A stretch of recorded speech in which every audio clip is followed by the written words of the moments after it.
Hey guys, PuppetKicker here. We're gonna do another video, but we're gonna change things up today. We're gonna work on something different. But first, let's give y'all some shout outs. I want to thank SulphurCityDesign.com for the stickers and all the off-road stuff, all the work that he does. Great guy. God bless you. My thoughts and prayers are with you at this time, my friend. Also, Doc Sprocket. He's a really good guy, as I've been saying, lately. He's got some good stickers, does some great video work on YouTube. A lot of how-tos, got some pretty good mowers too. And I must say, I like the Mule 1, but that John Deere Mule 2, man, I've been wanting to get me one of those. But yeah, great videos over there. So y'all go check them out. And thank all my new subscribers, all my old subscribers. Y'all keep on commenting, rating, subscribing. But most of y'all, well, let's go ahead and give a shout out right now.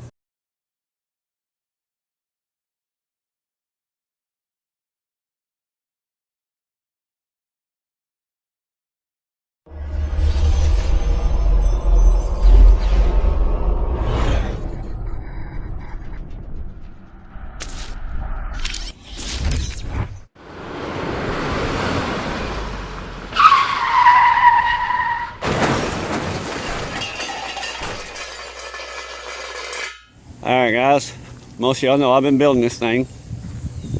It's my little toy. It's not going to see no racing track, so I'm not trying to build it to no specific code that they have to build them by.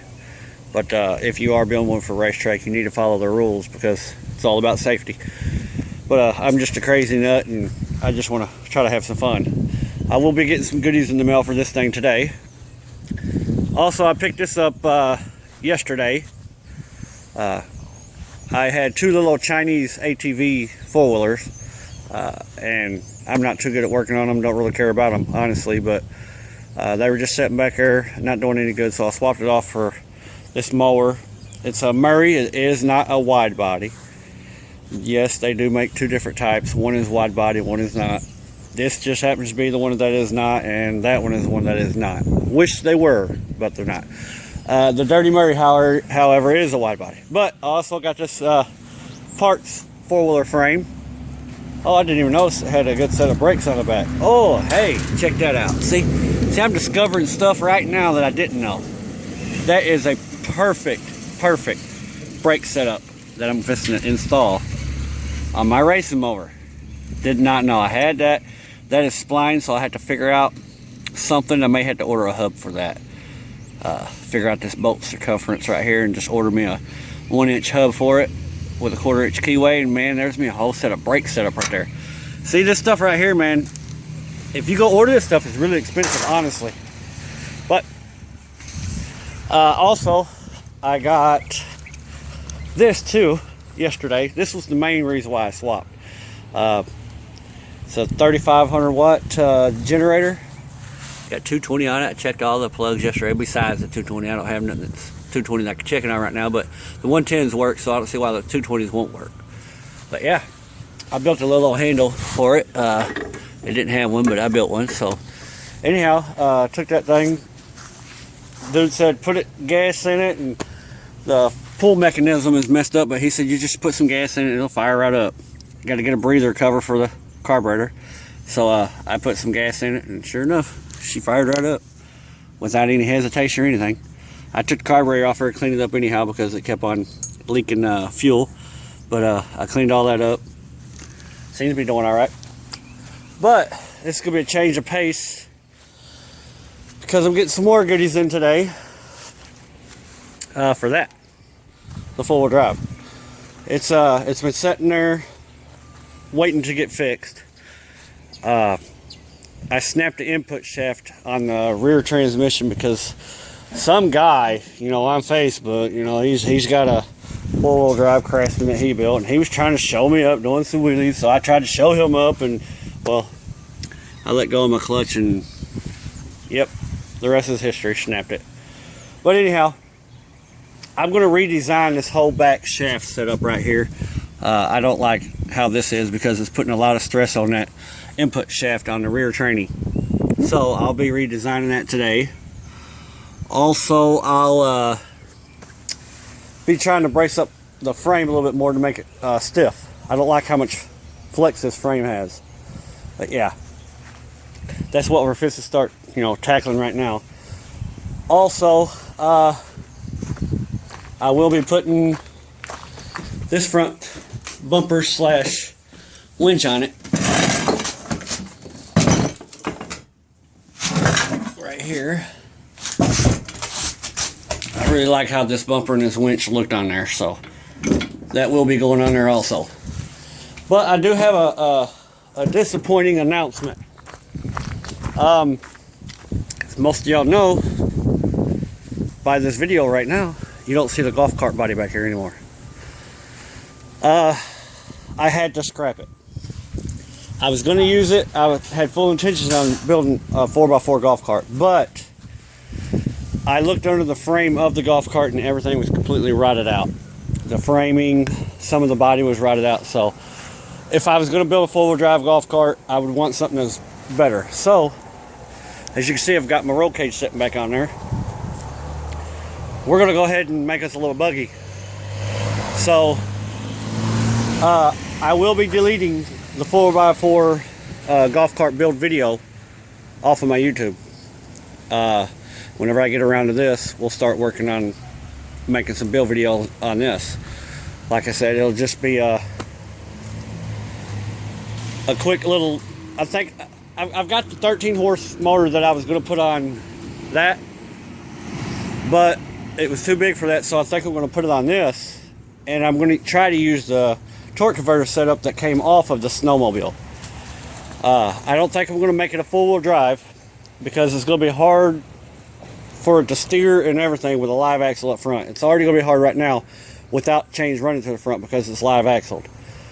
But just trying to push this thing around in the yard without any chains on it is a pain in the rear if you're trying to turn it.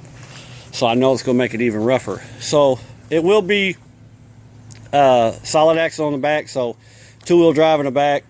I'm pretty sure it's going to get a lot of good traction. But yeah, anyhow, y'all, that's just well, I might as well go ahead and update y'all on this one too.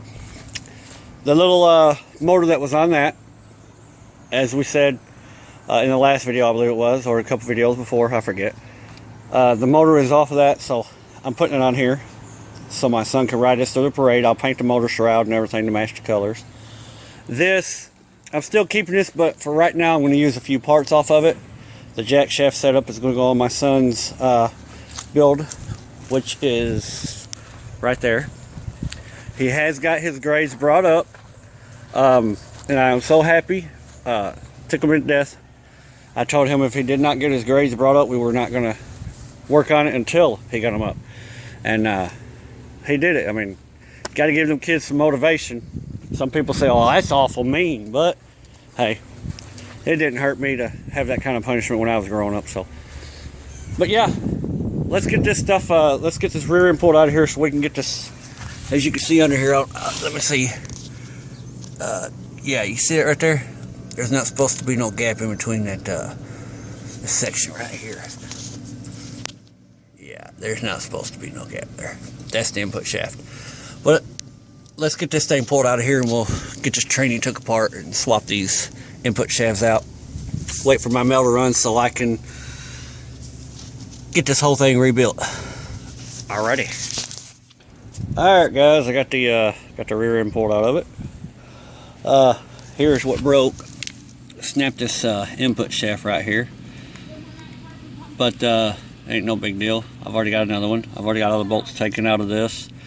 Fixing to pull this cover off of here, and whenever I pull the cover off, this is a little set screw, the Allen, and there's a spring and a bearing ball down inside there. It helps with your shifting. That will fall down inside of the case, so I'll have to dig through there and get the ball and the spring out of there. So yeah, let's get this thing off of here. Alright guys, we got that all tore apart. Well, I got the covers taken apart anyhow. And we have a problem. Let me show you here. This is the input shaft. I've got the bearing just sitting here. This is the one that was in it. It broke. Alright, here's one I thought that I could make work out of a Peerless MST 903 or 908 or something like that. I want to show you something.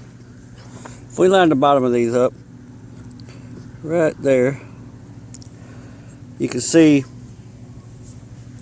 they're not even the same gear length for that spline spot.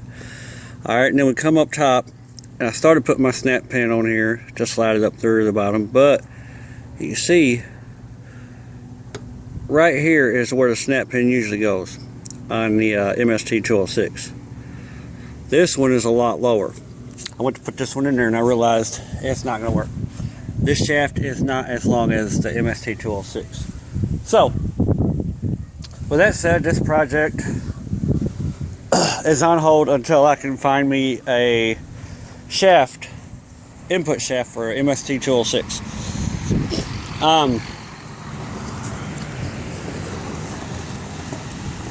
I also did not get my pillow block bearings in today, so that's gonna be it on this part. So God bless y'all. Right there.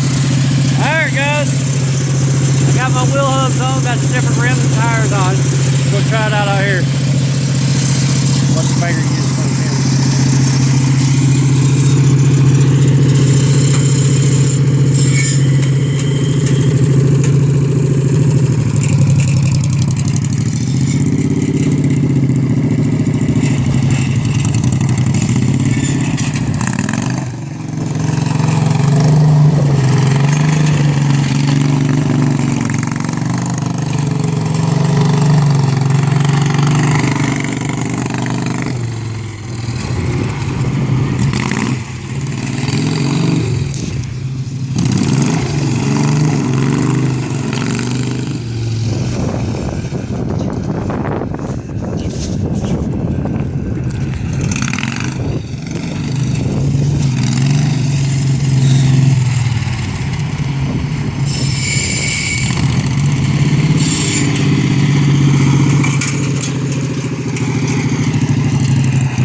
Alright, boys, I'd say that's a success story so far. We gotta get my gas tank mounted up properly and all that good stuff. And then I'm gonna go ahead and hook the throttle up to the governor and just be careful with it. Alright, y'all, God bless you. Straight up out the woods where I love to stay. It's that country white boy that you love to hate. Pushing them 4-wheel drives cause we love some mud. And when we party we ain't stopping till the sun come up.